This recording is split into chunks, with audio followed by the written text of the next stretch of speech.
ሰሞኑን መቼም የኦርቶዶክስ ሰዎች ትልቅ የወንጌል የክርስቶስ ወንጌል አርበኛን ከሰናል ብለው ጨቤ ረግጠዋል። ተከሰሰ። ትዝታው ተከሰተ። ደስ አላችሁ። ተከሰሰ አይደል? ምን ይሆነ? ጨዋ አይደል? አይሟማ። ክብር ጨመራችሁበት። እግዚአብሔር ይባርካችሁ። እግዚአብሔር ይባርካችሁ። ትዝታውን ስላሰራችሁ ጌታ ይባርካችሁ። ትዝታው ብቻ አይደለም፣ እውነትን የሚገልጡት ተነስተዋል።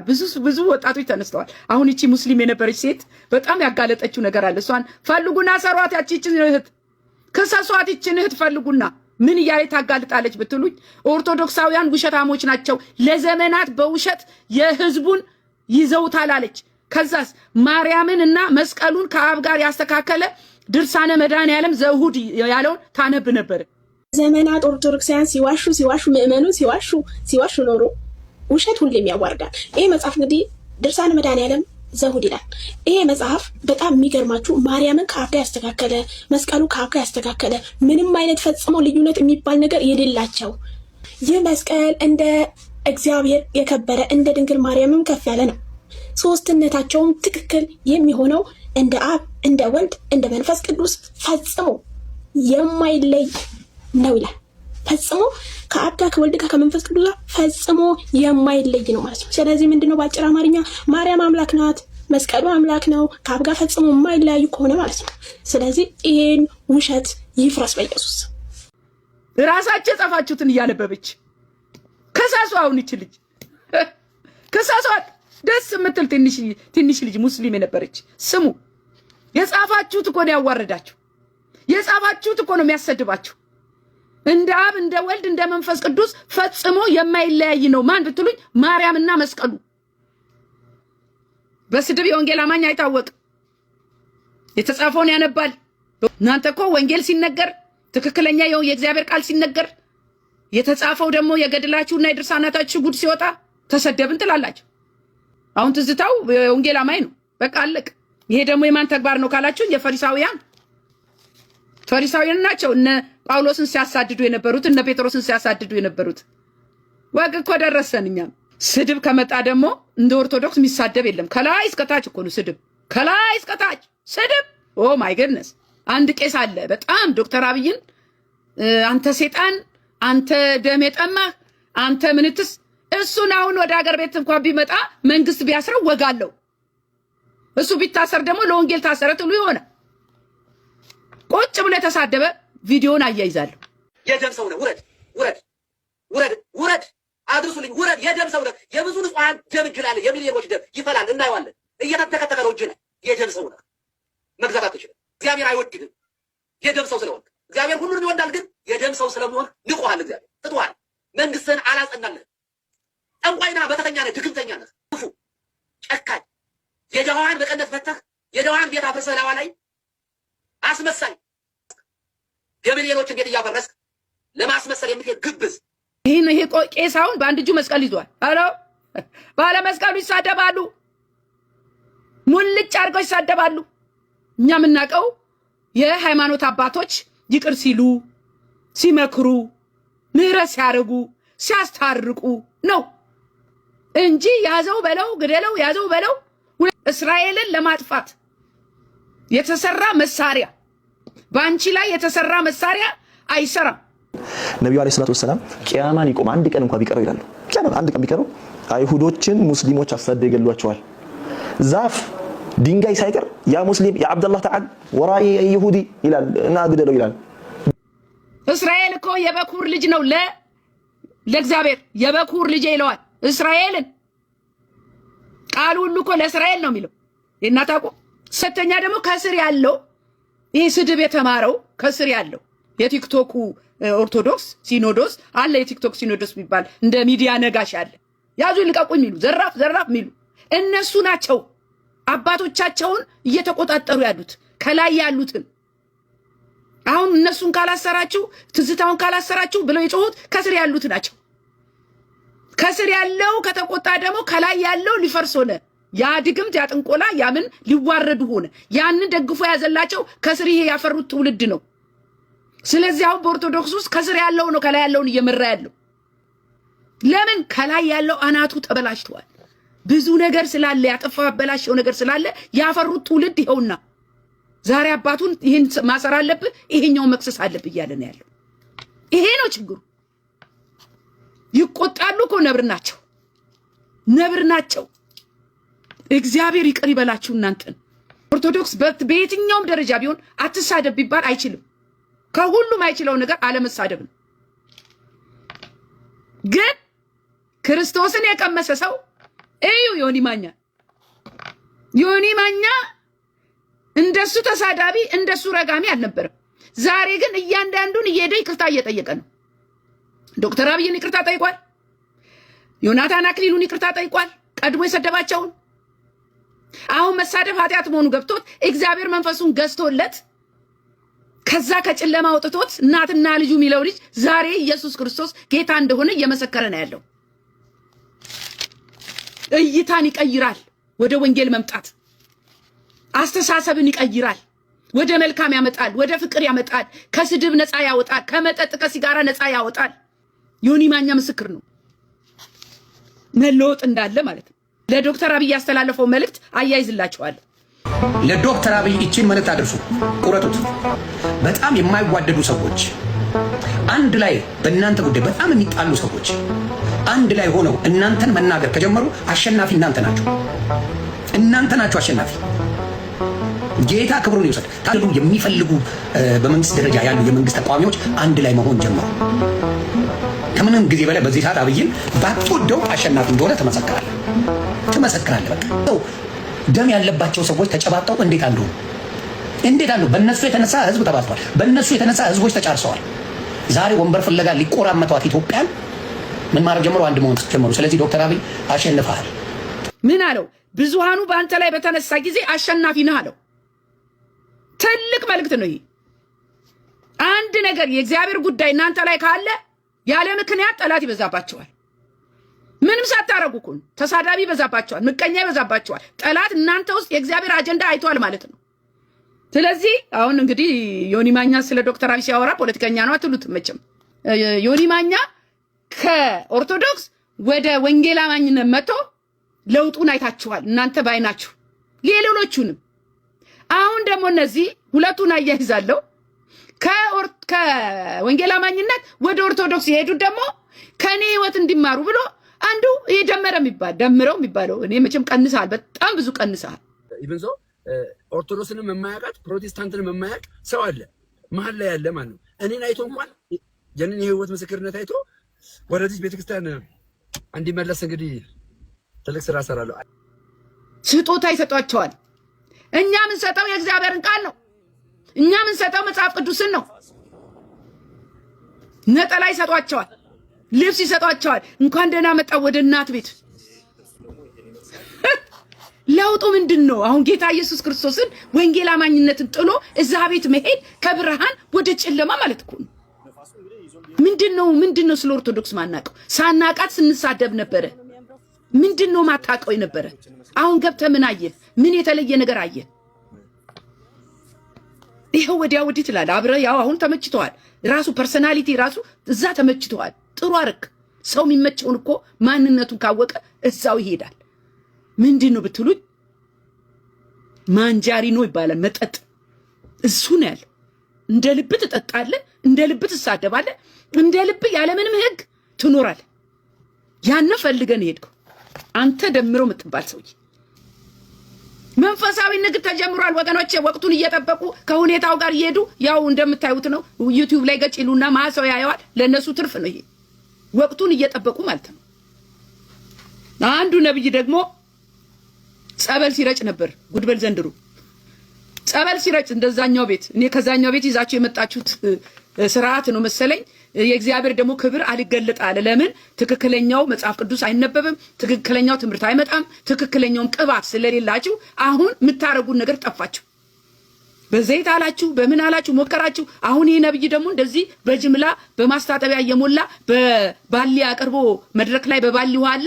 ከስር ያለው ሰው ደግሞ ልክ እንደ ኦርቶዶክስ የጥምቀት በዓል ሃይ ሃይ ሃይ ሃይ ሃይ ይላል ያለ ውሃ ይረጫል።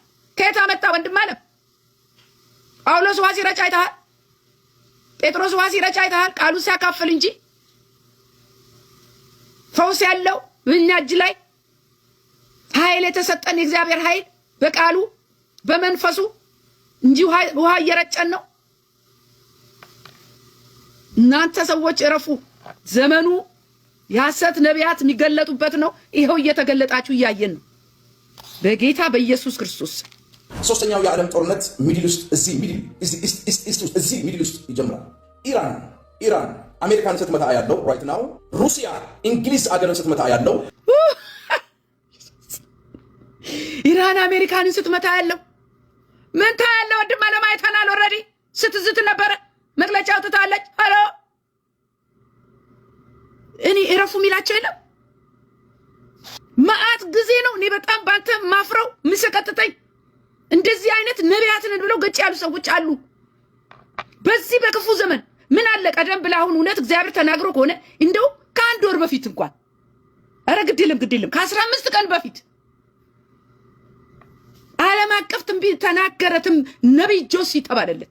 እስቲ ተረጋጋ ወንድም አለ፣ እስቲ ተረጋጋ ግድልም ተረጋጋና ከእግዚአብሔር ጋር ተስማማ። ላንተ ሌላ እንጀራ ነው የሚያስፈልግ። ነብይነት ላንተ አይደለም ወንድም አለ። ሌላ እንጀራህን ፈልግ። ወጣትን አይደለም ሌላ መሰራበትን እንጀራህን ፈልግ። የኔ ምክርታዊ ምክር ይሄ በስርዓት ነው ምክር። እንዳንተ የብልግና ቃላት ለማይመጥን ነብይ ነኝ ከሚል ሰው የማይገኝ መነገር የሌለበት ቋንቋ አልናገርህም። እንደት ግን እመክርሃለሁ። ነብይነት እንጀራ አይደለም። እንደ እንጀራ ነው አንተ የምትፈልገው። ልብስና ሱፍ መቀየሪያ ነው። ገንዘብ አንጡ ካልከፈላችሁኝ እኔ ተናግሬያለሁ። አካውንቴ ውስጥ ያለው 6 ብር ብቻ ነው። ሼማይዘ ትላንትና ሲሳደብ ነበር። እኔን አትመጥኑኝም እናንተ ዱርዮች እናንተ ያል እኔ እናንተ እውነት ቪዲዮን የሱንም አያይዛል። አሪዮ ማን ነው እንደሚያንተ መጀመሪያ ከከንከላይ ላይ ባራገፍ የተሻለ ኑሮ በኖርክ ፊደል በቆጠርክ የራስ የምትለው የምታስቆጥረው 4-5 ነገር በኖር አንድ ነገር ሳይኖር እንደዚህ የዞረ ሱሪ ለብሰ የተንሻፈፈ ጫማ ለብሰ እንዲህ ከላይ ላይ የሆነ ነገር እያራገፍ መጣ እንደገና አፍን ተከፍታለህ። ክፍታፍ ትውልድ ቆሻሻ። ይሄ ዘመናችን በኢትዮጵያ ውስጥ ምን ያህል የክርስትና ውድቀት የቤተ ክርስቲያን ውርደት እንዳለ የሚያሳየው በእነዚህ አገልጋዮች ነው። የሚያሳፍሩ ናቸው እነዚህ። አሁን በዚሁ ሰሞን የእስራኤልና የኢራን ጦርነት በተጀመረ በሁለተኛው ቀን ነው መልእክት ይዞ ገጫል። ደግሞ አያፍሩም እኮ አያፍሩም። ከዛስ ተጨንቄያለሁ፣ ነፍሴ ታውካለች፣ ተጨንቄያለሁ። ነብይ ይጨነቃል እንዴ? የተጨነቀ ያረጋጋል እንጂ። ደግሞ አሜሪካ ያላችሁ ኑ ግቡ ወደ ሀገራችሁ። ኧረ እባክህ ወንድም አለ ተው። ካንተ ትንቢት CNN ይታመናል። ካንተ ትንቢት የሀገር ዜና ይታመናል። ይህን ትንቢት ብላ ወጥተህ ህዝብን ጨፍኑና አይናችሁን ላሞኛችሁ ካልሆነ በስተቀር ስሙኝ። ያ ሁሉ ሚሳኤል ሲወርድ ኢየሩሳሌም ዛሬ ሰላም ናት። ይዘምሩበታል። የእስራኤል ህዝብ ደግሞ ማይጸልይ ይመስላችኋል እንዴ? እኔ ነፍስም አልቀረልኝ እነሱ ሲጸልዩ። እናንተ ኦሪጂናሉን ጸሎት ይሁትና የእስራኤልን የኔና የናንተን የዘመኑን ጸሎት ኮምፔር አድርጉት ባካችሁ። ለኔና ለናንተ ትልቅ የነሱ ኤሎሄም ሲሉ ሽማግሌው ኦ ማይ ግነስ እንደዚህ ያሉ የተወዛወዙ ትክክለኛ እግዚአብሔር ጆሮ ዘንበል የሚልበት ጸሎት ያ ነው።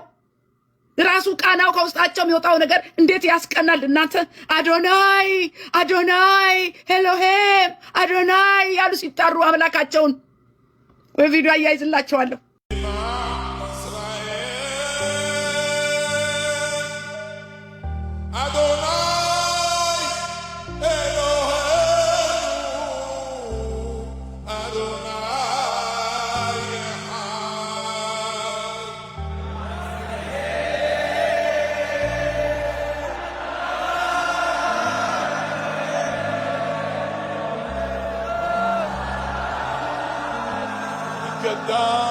קדש שמי רבה אנה ובזמן קריב אמרו אמן እንዴት ደስ ይላል ቅላጼው ራሱ እንዴት ደስ ይላል። የኔና የናንተ የዘመኑ ጸሎትና የዘመኑ እኮ ይሄ አምልኮ ምንድነው ነገር በእነሱ ጋር ኮምፔር ስታረጉት ጺ ሚል ነው የሚመስለው። ትልቁ ነገር ግን ምነግራችሁ የኛ መረዳት ሳይሆን ትልቁ ነገር የእግዚአብሔር ቃል ይፈጸማል። ወንድም አለ ገባ አልገባ ኢራን ጀግና እስራኤል ተሸነፈች እስራኤል ምንትስ ምታወዳድሩ ሰዎች ዛሬ መልሳሌ ለናንተ ጉዳዩ የሃይማኖት አይደለም ጉዳዩ ፖለቲካም አይደለም ጉዳዩ የድንበር ጉዳይም አይደለም በሰውኛ መረዳት አይደለም ጠለቅ ያለ ነው መንፈሳዊ ጠለቅ ያለ ነው በመንፈስ የሚያዩ ሰዎች ብቻ ነው የሚረዱት ከኢየሱስ ወዴት ይኬዳል የኢየሱስን ፍቅር ቀምሶ ወዴት ይኬዳል የት ቦታ ሊመቸንስ ይችላል እኔ ይሄ ነው ያልገባኝ ለናንተ ያለኝ ጥያቄ የእግዚአብሔርን ቤት ጥላችሁ ዛኛው ቤት ለምትሄዱ ጥያቄ ይሄ ነው ጌታ ኢየሱስ ክርስቶስ ምን አጎደለባችሁ የምጠብቅ ናፍቆቴ አንድ ቀን ስትመጣ በክብር ሰማዩ ሞልተው በመንፈስ ሩቃይቼ ዙሪያዬ እናለምርሳለሁ ወገኖቼ ሰላም ለእናንተ ይሁን ኢትዮጵያውያን ኤርትራውያን እንዴት ናችሁ እንዴት ከረማችሁ ታችሁ ጸገነት ነኝ ይህ ወንጌል ለዓለም ሁሉ የቃልና የመንፈሳዊ ምክር አገልግሎት የመጨረሻው ዘመን እግዚአብሔር ድምጽ የሚሰማበት አገልግሎት ነው እግዚአብሔር የተባረከ ይሁን ዛሬ ደግሞ እግዚአብሔር ጥሩ ጊዜ ይሰጠናል ሰዓቱ ጊዜው ተመቻችቶልናል እግዚአብሔር ነው ሁሉን ያደረገው ከኛ የሆነ አንዳችም ነገር የለም ሁሉን ለሱ አሳልፈን እንሰጣለን ክብሩ ሁሉ ተጠቅልሎ ለሱ ይሁን ጌታ መልካም ነው ዛሬም ደግሞ በተለያዩ ወቅታዊ ጉዳዮች ላይ የእግዚአብሔርን ሐሳብ ከቃሉ ጋር ከመንፈሱ ጋር ሼር እንደራረጋለን መልእክቱን አስተላልፋለሁ እግዚአብሔር መልካም ነው አጭር ጸሎት ላርግና ወደ ዛሬው ደግሞ መልእክቴ ይገባለሁ እግዚአብሔር አባት ሆይ እናመሰግንሃለን ክብር ላንተ ይሁን ጌታ ሆይ ስላደረከው መልካም ነገር ሁሉ እናመሰግንሃለን ምሕረት በስቶልናል ፍቅር በስቶልናል ርህራሄ በስቶልናል አልጠፋንም አንተ መልካም ስለሆንክ ጌታ ሆይ እናመሰግንሃለን ዛሬም ደግሞ እንደገና ባንተ መልእክት ባንተ ጊዜ ባንተ በሆነው ነገር እንደገና ወደ ትውልዱ ወደ አዳማጮች መልእክት እንዳመጣ እግዚአብሔር ሆይ ስለረዳኸኝ እባርካለሁ አመሰግንሃለሁ ጊዜውን አንተ ተረከብ መንፈስ ቅዱስ አግዘኝ ሁሉ ለክብር ይዋል በጌታ በኢየሱስ ክርስቶስ ስም አሜን ተባረኩ ወገኖች ዛሬ ተረጋግቼ ነው መልእክቴ የማስተላልፈው ረጋ ብዬ ምክንያቱም ቀዳሜ ነው የረፍት ቀን ነው እኔና እናንተ ደግሞ በረፍት ቀን ከጌታ ጋር ስናሳልፍ የበለጠ ደስታ የበለጠ ረፍት የበለጠ ሰላም አለና የጌታን ነገር መምረጥ የግድ ይለናል እንደ ማርያም ከእግሩ ስር ቁጭ ማለት አሁን በዚህ ዘመን እኛ የመረጥነው ማርታ ነው የሚያጫውተን ማርታ መባከን ብቻ ይሄ ነው የተያዘው የሚበልጠው ግን ከእግዚአብሔር እግር ስር መቀመጥ ማርያም የበለጠውን መርጣለች አለ የበለጠው ምንድነው አሁን ከምናረገው ነገር ሁሉ የበለጠው በእግዚአብሔር እግር ስር ቁጭ ማለት የዘንድሮ ክርስቲያኖች ግን ሁላችንም ማርታንን መባከን ነው መጨነቅ ነው መታወክ ነው ማርታ እያለ ነው ጌታ የሚያስፈልገው አንድ ነገር ብቻ ነው እሱም ምንድነው አትታወኪ ያላት ቁጭ በይ በእግዚአብሔር ስራ አላት እግዚአብሔር የተባረከ ይሁን ዛሬ ያው ምንድነው የምናገረው ታላቅ ሲቀጣ ታናሽ ከጥፋቱ መለስ ይልና ሸምቀቅ ይላል ገብታችኋል በነግበኔ ይላል ታላቅ አባት ታላቅን ሲቀጣ ሲመክር ሲቆጣ ያንን የተቆጣበትን የሚመክረውን ጉዳይ የጥፋቱን ጉዳይ ታናሽ ይሰማና ሰቅጠጥ ይላል እኔም እንዳልገረፍ እኔም እንደዚህ ባረግ እገረፋለሁ እኔም እንደዚህ ባረግ ይቆጣኛል አባቴ ብሎ መለስ ይላል ይሄው ምንድነው እግዚአብሔር የሁሉ አባት ፈጣሪ ነው አሁን በእስራኤል እየሆነ ያለው እግዚአብሔር እስራኤልን እየቆነጠጣት እየቀጣት ነው ለምን ወደ ልጁ ወደ ክርስቶስ ኢየሱስ እንድትመለስ ወደ እግዚአብሔር ሐሳብ እንድትመለስ እግዚአብሔር አብሯቸው አለ አዎ በቅጣቱ መሃል አለ በመከራው መሃል አለ ግን እስራኤል ስትቀጣ ሌላው ደግሞ እንደኛ ሀገር ያለው እንደ ኢትዮጵያ ያለው ሽምቅቅ ደንገጥ ለምን የእግዚአብሔርን ቁጣ የእግዚአብሔርን ተግሳጽ የሚያስቆመው የለም ራሱ ነው የሚያስቆመው አሁን በኢትዮጵያ ውስጥ እስራኤል ስትቀጣ እኔ ጋር አይመጣም ብላ ኢትዮጵያ እንግዲህ ራስ የክርስትና ሀገር ነኝ ምትል ራሷን እንደውም ከእስራኤል በላይ ከዋኖቹ በላይ ቆል ላይ የተቀመጠች ሀገር ብትሆን ኢትዮጵያ ነች። ከነክፋቷ ከነምናምኗ ከነጨለማዋ እሱን ረስታ ማለት ነው። ማንነቷን ሳይገባት ማለት ነው። ኢትዮጵያ እንደ ክርስቲያን አሁን እስራኤል ስትቀጣ ግን ነገ ይሄ ነገር እኔ ላይ ይደርሳል አይባልም። አንዱ ሲቀጣ አንዱ ሸምቀቅ አይልም። የቤት ልጅ በተለይ ክርስቲያን ነው የሚል በተለይ እግዚአብሔር እኮ የሚቀጣው ለጠላትም ለወዳጅም ማንነቱን ለማሳየት ክብሩን ለማሳየት ኃይሉን ለመግለጥ እኮ ነው።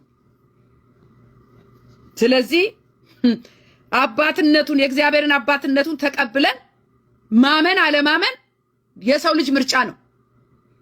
እግዚአብሔር የዓለምን ሕዝብ ሁሉ ሰው የተባለውን ሕዝብ በአምሳሉ ፈጥሯል። ፍጡር አለ፣ ልጅ አለ። ፍጡርና ልጅ አንድ አይደለም።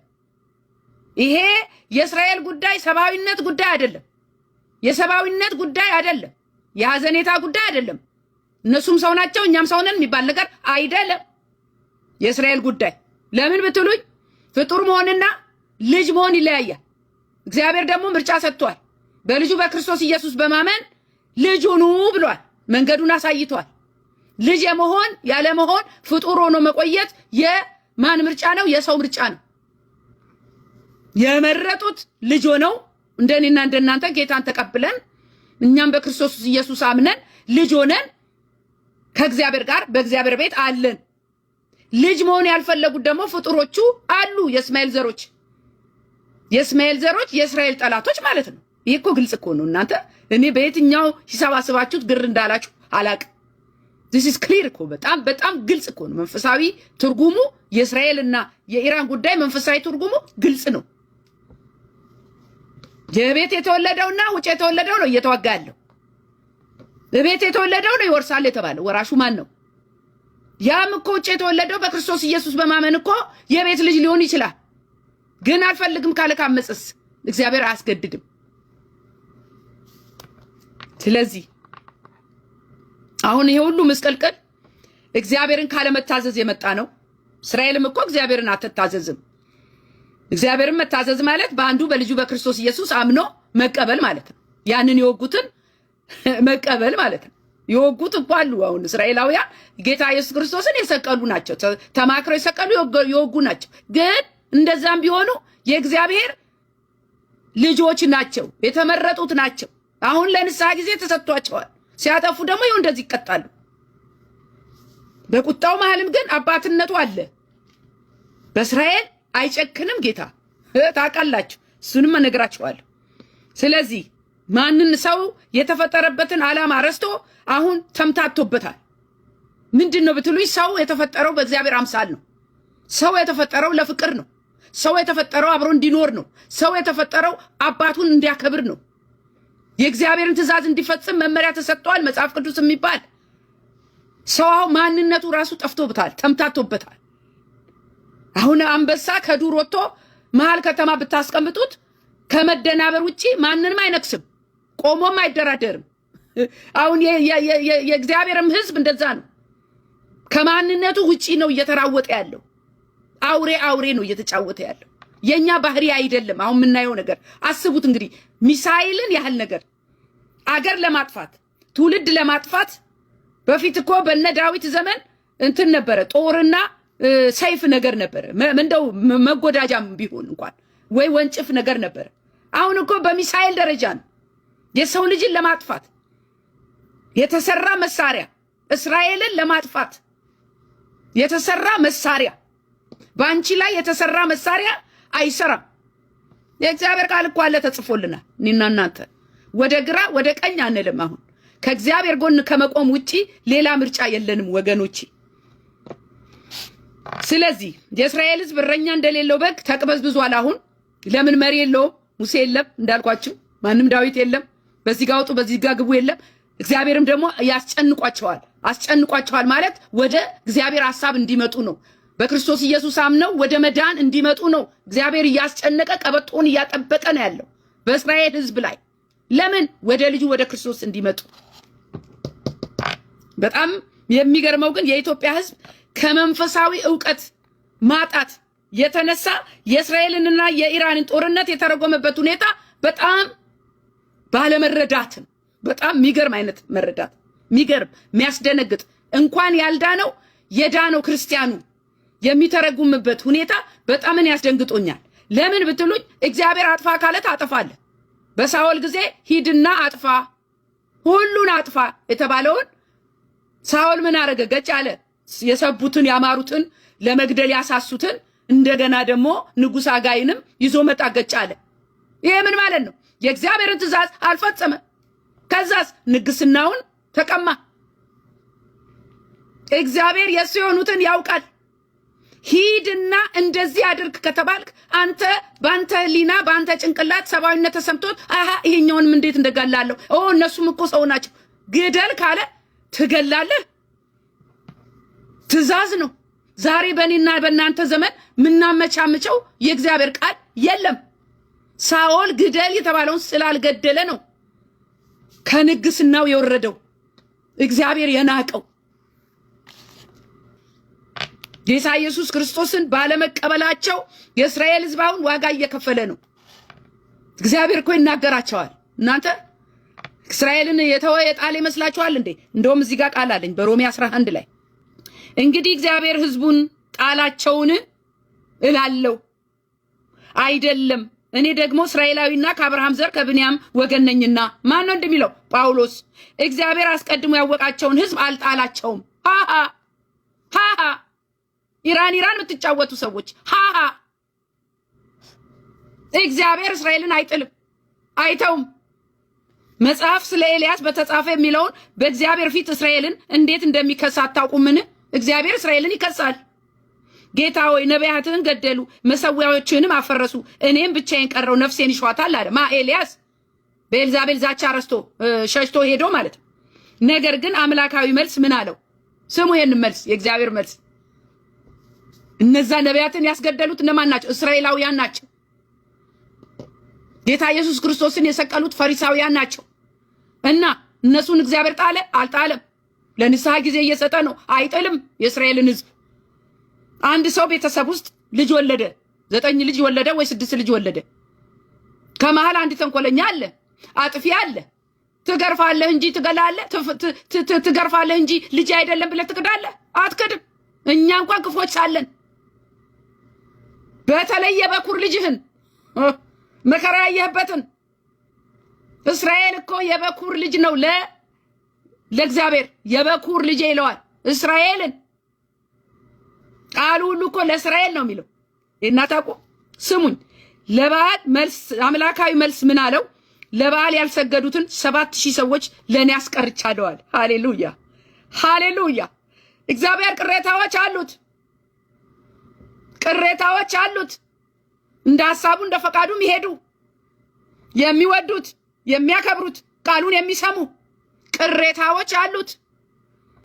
እንደዚሁም በአሁኑ ዘመን ደግሞ በእኔና በእናንተ ዘመን ስሙ ይሄንን ለብዙ ቅዱሳን መጽናኛ በጸጋ የተመረጡ ቅሬታዎች አሉ። ማን? እንደኔ አይነቱ፣ እንደኔና እንደናንተ አይነቱ ከእግዚአብሔር ጋር የቆመ በጸጋ የዳነ።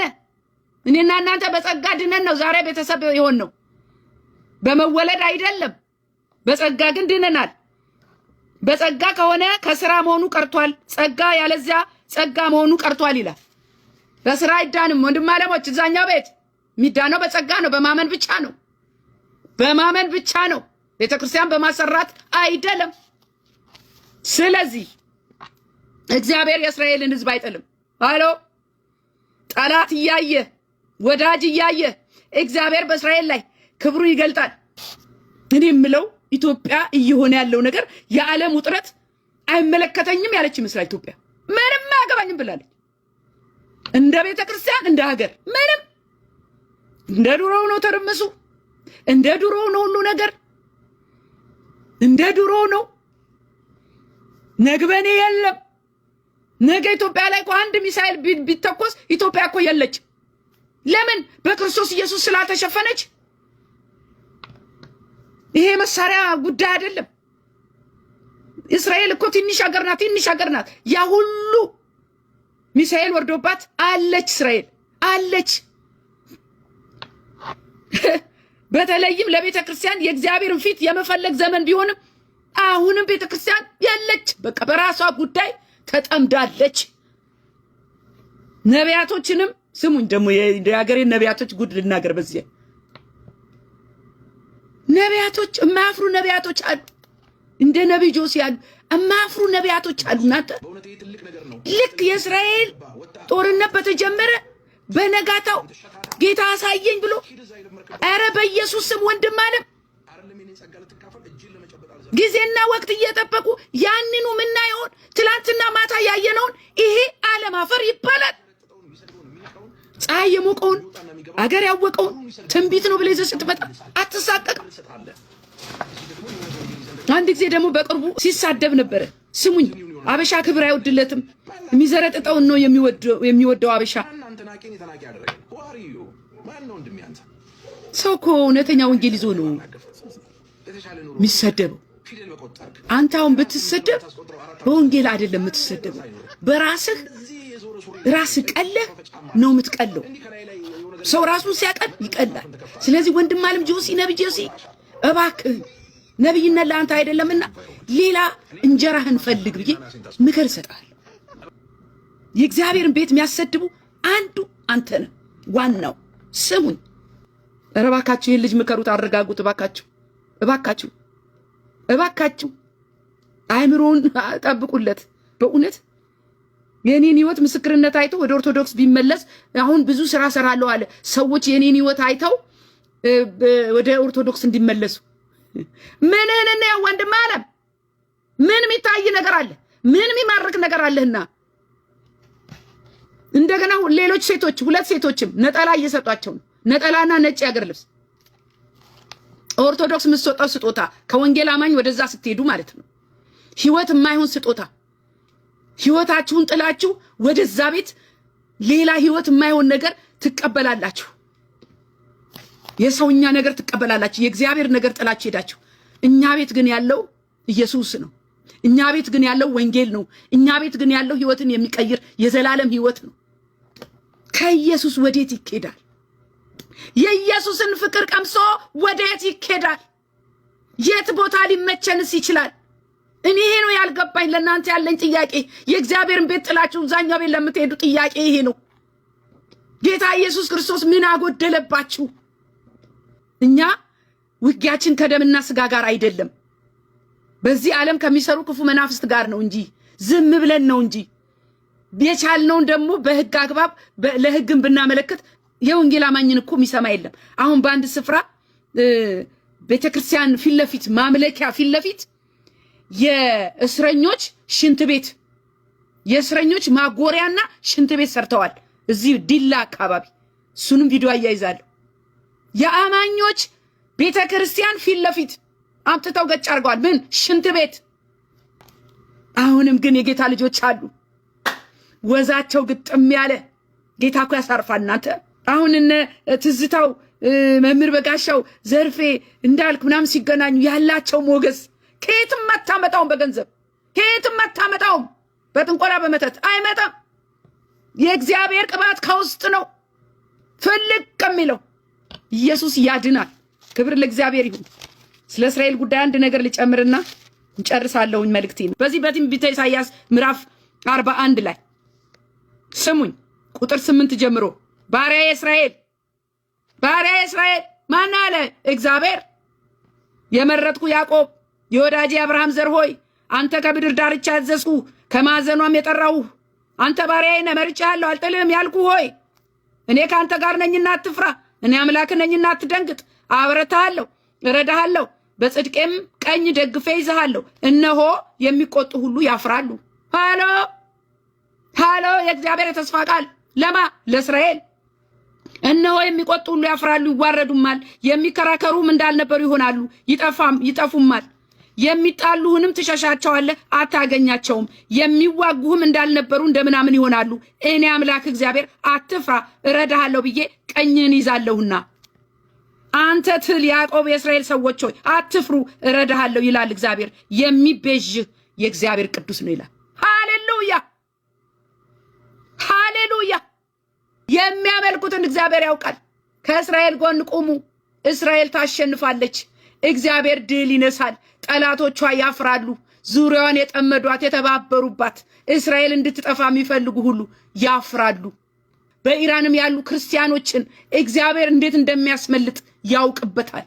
አሉ ክርስቲያኖች በኢራን ውስጥ ያስመልጣል። እግዚአብሔር ቅሬታዎቹን ያድናል። ኢትዮጵያ ሆይ ተነሺ፣ ከእስራኤል ጎን ቁሚ። እናንተ የቤተ ክርስቲያን ሰዎች በጸሎት በርቱ፣ በጸሎት በርቱ። ህዝብን አስተምሩ፣ አንቁ። እኔ ይህንን ነው ምለው። ባካችሁ መልእክቴን ሼርና ሰብስክራይብ አድርጉ። ጌታ የተባረከ ይሁን። መልእክት የሰጠን ጌታ እሱ ነው። እግዚአብሔር ይመስገን። ሁሉ ለክብሩ ይዋል። ወዳችኋለሁ። ጌታ ኢየሱስ ጌታ ነው።